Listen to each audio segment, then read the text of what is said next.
बिस्मिल्लाहिर्रहमानिर्रहीम। लाखों दरूद पाक हज़रत मोहम्मद सल्लल्लाहु अलैहि वसल्लम और आप सल्लल्लाहु अलैहि वसल्लम की आल पर। अस्सलामु अलैकुम। मेरा नाम इफ्तिखार अहमद है और आप मेरा यूट्यूब चैनल नॉलेज देख रहे हैं। कारगिल की जंग में के सिलसिले में आज की वीडियो का उन्वान है कारगिल की जंग इंटेलिजेंस की नाकामी। भारतीय फ़ौज के एक साबका आला तरीन कमांडर ने कहा है कि सन 1999 में पाकिस्तानी फ़ौज की तरफ से कारगिल के इलाके में दरअंदाजी, मिलिट्री इंटेलिजेंस और दूसरे खुफिया अदारों की एक बहुत बड़ी नाकामी थी। भारतीय खबर रसां अदारे PTI के मुताबिक lieutenant general retired Mahinder Puri ने इतवार को भोपाल में एक अखबार से बात करते हुए ये कहा।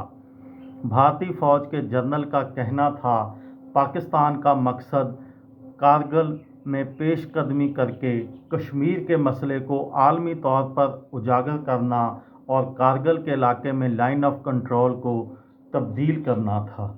Lieutenant general retired Mahinder Puri ने इस लड़ाई के दौरान ऑपरेशन विजय में शामिल 8वीं माउंटेन डिवीज़न की कमान की थी। उन्होंने कहा, मई 1999 में के आखिरी हफ्ते में बटालक सेक्टर में 3rd इन्फेंट्री डिवीज़न को पाकिस्तानी फ़ौज की पेशकदमी की इत्तला मिली।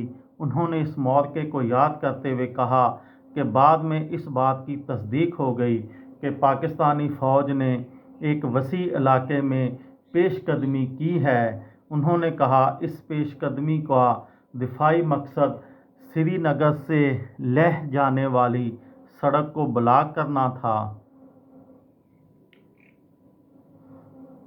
ताकि सियाचिन का ज़मीनी राब्ता मुनक़ता किया जा सके। जनरल मोहिंदर ने कहा, इस पेशकदमी से पाकिस्तान को भारत की रियासत हिमाचल प्रदेश में दरअंदाजों को भेजने के लिए नए रास्ते भी मिल सकते थे। ऑपरेशन विजय के बारे में बात करते हुए उन्होंने कहा, इन्हें सबसे पहले दराज मशकूक सेक्टर में हाईवे 1D को महफूज बनाने और लाइन ऑफ कंट्रोल को अपनी जगह पर बहाल करने का काम दिया गया। ऑपरेशन विजय की कामयाबी का सेहरा उनके बकौल भारतीय फ़ौज के नौजवान अफसरों को जाता है, जिन्होंने बड़ी बहादुरी से इस ऑपरेशन में हिस्सा लिया। ये थी मेरी आज की वीडियो। किसी दोस्त को, किसी भाई को, किसी बहन को फ़ायदा हो तो मुझे दुआओं में याद रखिएगा। दिल दिल पाकिस्तान, जान जान पाकिस्तान।